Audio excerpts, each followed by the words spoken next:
Halo guys, selamat datang di channel Suka Mendongeng.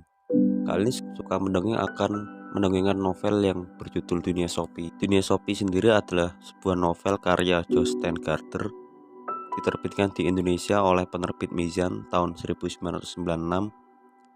Aslinya ditulis dalam bahasa Norwegia, tetapi sudah diterjemahkan ke dalam 53 bahasa termasuk bahasa Indonesia. Tanpa berlama-lama, langsung saja kita menuju ke part yang kedua yang berjudul Topi Pesulap. Topi pesulap. Satu-satunya yang kita butuhkan untuk menjadi filosof yang baik adalah rasa ingin tahu. Sophie yakin dia akan mendapat kabar dari penulis surat tanpa nama itu lagi. Dia memutuskan untuk tidak menceritakan kepada siapapun tentang surat-surat itu untuk saat ini. Di sekolah, dia sulit memusatkan perhatian pada apa yang dikatakan guru. Tampaknya mereka hanya membicarakan hal-hal yang tidak penting. Mengapa mereka tidak membicarakan apakah manusia itu, atau tentang apakah dunia itu, dan bagaimana ia menjadi ada? Untuk pertama kalinya, dia merasa bahwa di sekolah dan juga di tempat-tempat lain, orang-orang hanya mengurusi hal-hal remeh. Padahal sesungguhnya ada masalah-masalah besar yang harus dipecahkan. Apakah ada seseorang yang dapat menjawab pertanyaan-pertanyaan ini?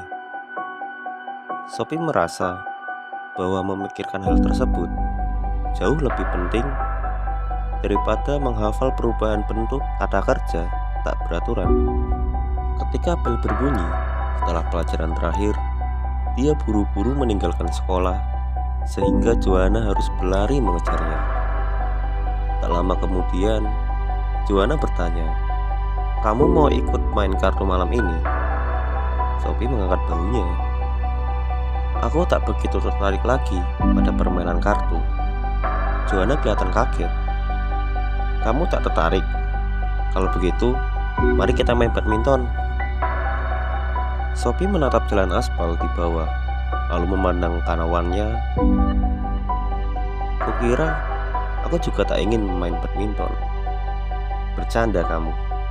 Sophie menyadari ada nada kecewa pada suara Joanna. "Maukah kamu memberitahuku apa yang tiba-tiba jadi begitu penting?" Sophie hanya menggelengkan kepala. Itu rahasia."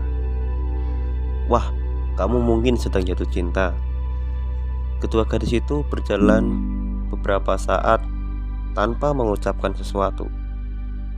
Ketika mereka tiba di lapangan sepak bola, Joanna berkata, "Aku mau menyeberang lapangan saja." Menyeberang lapangan itu memang jalan paling cepat untuk Joanna.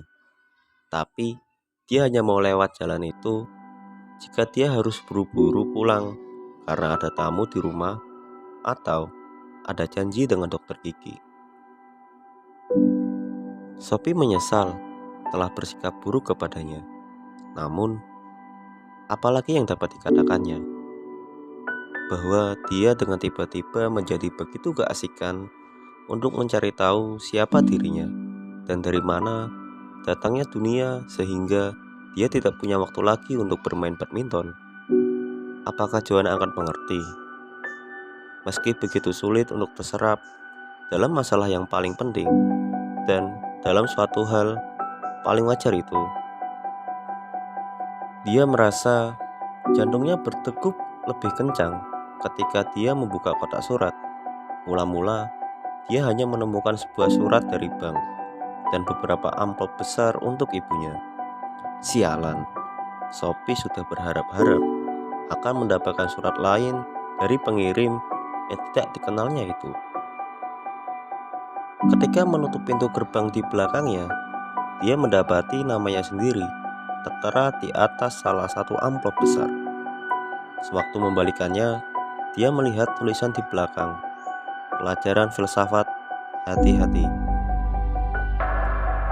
Sophie berlari sepanjang jalan berkerikil dan melemparkan tas sekolahnya di anak tangga. Setelah meletakkan surat-surat lain di atas keset, dia berlari berkeliling menuju taman belakang dan bersembunyi di sarangnya. Inilah satu-satunya tempat untuk membuka surat besar itu. Serkan melompat-lompat di belakangnya, namun Sophie harus sabar menghadapinya. Dia tahu kucing itu tidak akan membiarkannya pergi. Di dalam amplop itu ada 3 halaman ketikan yang disatukan dengan sebuah penjepit kertas. Sophie mulai membaca. Apakah filsafat itu? Sophie yang baik. Banyak orang mempunyai hobi. Sebagian orang suka mengkoleksi koin kuno tak tahu, perangko luar negeri. Sebagian suka merajut. Yang lain mengisi hampir seluruh waktu luangnya dengan olahraga tertentu. Banyak orang senang membaca, namun selera membaca itu berbeda-beda. Sebagian orang hanya membaca koran atau komik. Sebagian senang membaca novel. Sementara yang lain lebih menyukai buku tentang astronomi, marga satwa, atau penemuan-penemuan teknologi. Jika kebetulan aku tertarik pada kuda atau batu mulia, aku tidak bisa memaksa orang lain untuk ikut menyukai kesenanganku. Jika aku suka menonton semua program olahraga di televisi, aku harus menyadari bahwa orang lain mungkin menganggap olahraga itu membosankan. Tidak adakah sesuatu yang memikat hati kita semua? Tidak adakah sesuatu yang menyangkut kepentingan semua orang? Tidak soal siapa mereka atau di mana mereka tinggal di dunia ini. Ya, Sophie sayang, memang ada masalah-masalah yang jelas akan menarik minat semua orang. Dan itulah masalah-masalah yang dibahas dalam pelajaran ini. Apakah hal terpenting dalam kehidupan? Jika kita bertanya kepada seseorang yang kelaparan, jawabannya adalah makanan. Jika kita bertanya kepada orang yang sedang kedinginan, jawabannya adalah kehangatan. Jika kita mengajukan pertanyaan yang sama kepada orang yang merasa kesepian dan terasing, jawabannya barangkali adalah ditemani orang lain. Namun, jika kebutuhan-kebutuhan dasar ini telah terpuaskan, masih adakah sesuatu yang dibutuhkan semua orang? Para filosof menganggapnya ada. Mereka yakin bahwa manusia tidak dapat hidup dengan roti semata. Sudah pasti, setiap orang membutuhkan makanan, dan setiap orang membutuhkan cinta dan perhatian. Namun, ada sesuatu yang lain, lepas dari semua itu, yang dibutuhkan setiap orang, yaitu mengetahui siapakah kita dan mengapa kita di sini. Tertarik pada pertanyaan mengapa kita berada di sini bukanlah ketertarikan sambil lalu, seperti mengoleksi perangko. Orang-orang yang mengajukan pertanyaan semacam itu ikut serta dalam suatu perdebatan yang telah berlangsung selama manusia hidup di atas planet ini. Bagaimana alam raya, bumi, dan kehidupan muncul merupakan suatu pertanyaan yang lebih besar dan lebih penting daripada siapa yang memenangi medali emas paling banyak dalam olimpiade yang lalu. Cara terbaik untuk mendekati filsafat adalah dengan mengajukan beberapa pertanyaan filosof. Bagaimana dunia diciptakan? Adakah kehendak atau makna di balik apa yang terjadi? Adakah kehidupan setelah kematian? Bagaimana kita dapat menjawab pertanyaan-pertanyaan ini? Dan yang terpenting, bagaimana seharusnya kita hidup? Orang-orang telah mengajukan pertanyaan-pertanyaan ini selama berabad-abad. Kita tidak mengenal kebudayaan yang tidak mengaitkan diri dengan pertanyaan apakah manusia itu dan dari mana datangnya dunia. Pada dasarnya, tak banyak pertanyaan filosofis yang harus diajukan. Kita sudah mengajukan sebagian dari pertanyaan-pertanyaan yang paling penting. Namun, sejarah memberi kita banyak jawaban yang berbeda untuk setiap pertanyaan. maka lebih mudah untuk mengajukan pertanyaan filosofis daripada menjawabnya. Sekarang pun, setiap individu harus menemukan jawabannya sendiri untuk pertanyaan-pertanyaan yang sama. Kamu tidak akan tahu apakah ada Tuhan atau apakah ada kehidupan setelah kematian dengan mencarinya di buku ensiklopedia. Buku ensiklopedia juga tidak akan memberitahu kita bagaimana sebaiknya kita hidup. Namun, membaca apa yang telah diyakini orang lain dapat membantu kita untuk merumuskan sudut pandang kehidupan kita sendiri. Pencarian kebenaran yang dilakukan oleh para filosof menyerupai sebuah cerita detektif. Sebagian orang berpendapat Andersen adalah pembunuhnya, sementara menurut orang lain, Nelson atau Jensen. Polisi kadang-kadang mampu memecahkan suatu kasus pembunuhan sungguhan. Namun, ada kemungkinan pula mereka tidak pernah sampai ke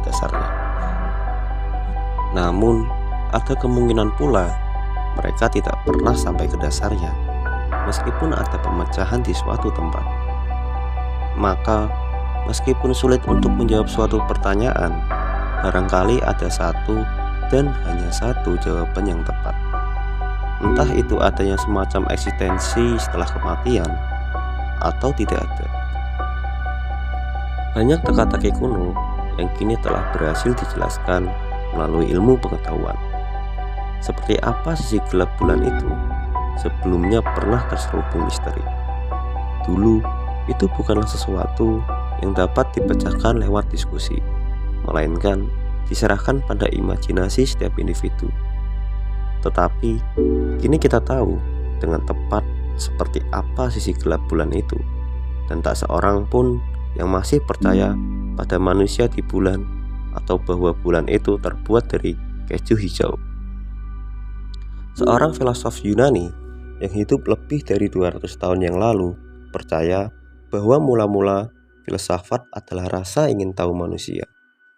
Manusia menganggap betapa menakjubkannya hidup itu, sehingga pertanyaan-pertanyaan filosofis pun muncul dengan sendirinya. Setiap menonton tipuan sulap, kita tidak mengerti bagaimana tipuan itu dilakukan. Maka kita bertanya, bagaimana pesulap itu mengubah sepasang selendang sutra putih menjadi seekor kelinci hidup? Banyak orang menjalani pengalaman di dunia dengan ketidakpercayaan yang sama, seperti ketika seorang pesulap dengan tiba-tiba menarik seekor kelinci dari topinya, padahal sebelumnya telah ditunjukkan bahwa topi itu kosong. Dalam kasus kelinci, kita tahu bahwa pesulap itu telah memperdaya kita. Yang ingin kita ketahui hanyalah bagaimana dia melakukannya. Tapi, jika kita menyangkut dunia, masalahnya agak berbeda.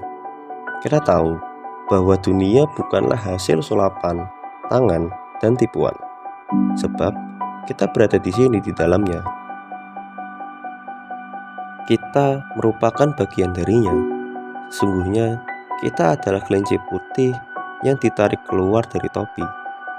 Satu-satunya perbedaan antara kita dan kelinci putih itu adalah bahwa kelinci tidak menyadari dirinya ikut ambil bagian dalam suatu tipuan sulap. Tidak seperti kita merasa kita adalah bagian dari sesuatu yang misterius dan kita ingin tahu bagaimana cara kerjanya. Sepanjang menyangkut kelinci putih, barangkali lebih baik kita membandingkannya dengan seluruh alam raya. Kita yang hidup di sini adalah serangga-serangga mikroskopis yang hidup di sela-sela bulu kelinci. Namun, para filosof selalu berusaha untuk memanjat helaian-helaian lembut bulu binatang itu untuk dapat menatap langsung ke mata si tukang sulap. Apakah kamu masih menyimak, Sophie? Bersambung. Sophie benar-benar kecapean. Masih menyimak. Dia bahkan tidak mampu mengingat kapan dia berhasil mencuri waktu untuk bernapas, sementara dia asik membaca. Siapa yang telah membawa surat ini tak mungkin orang yang sama yang telah mengirim kartu ulang tahun kepada Hilde Moller-Knapp, sebab kartu itu dibubui perangko dan dicap pos. Amplop coklat itu telah dibawa sendiri ke kotak surat, persis seperti 2 amplop putih sebelumnya. Sophie melihat arlojinya. Kini jam 3 kurang seperempat. Ibunya belum akan pulang kantor dalam waktu 2 jam ini. Sophie merangkak keluar, menuju taman lagi dan lari ke kotak surat. Barangkali masih ada surat lain. Dia menemukan 1 amplop coklat dengan namanya tertera di situ. Kali ini dia melihat berkeliling, namun tak ada seorang pun yang terlihat. Sophie berlari ke tepi hutan dan memandang ke jalan. Tak ada seorang pun di sana. Tiba-tiba dia mengira dirinya mendengar bunyi ranting jauh di dalam hutan. Tapi dia tidak benar-benar yakin, dan bagaimanapun tak akan ada gunanya mengejar seseorang yang sudah bertekad untuk melarikan diri. Sophie masuk ke rumah. Dia berlari naik ke kamarnya dan mengeluarkan sebuah kaleng kue besar yang berisi batu-batuan yang indah. Dia mengeluarkan batu-batuan itu ke lantai dan meletakkan kedua amplop besar itu ke dalam kaleng. Lalu dia bergegas ke taman lagi sambil memegang kaleng itu dengan hati-hati dengan kedua tangannya. Sebelum pergi, dia mengeluarkan makanan untuk Sherkan. Kitty, Kitty, Kitty. Begitu kembali berada di sarang, dia membuka amplop coklat kedua dan menarik keluar halaman ketikan baru. Dia mulai membaca.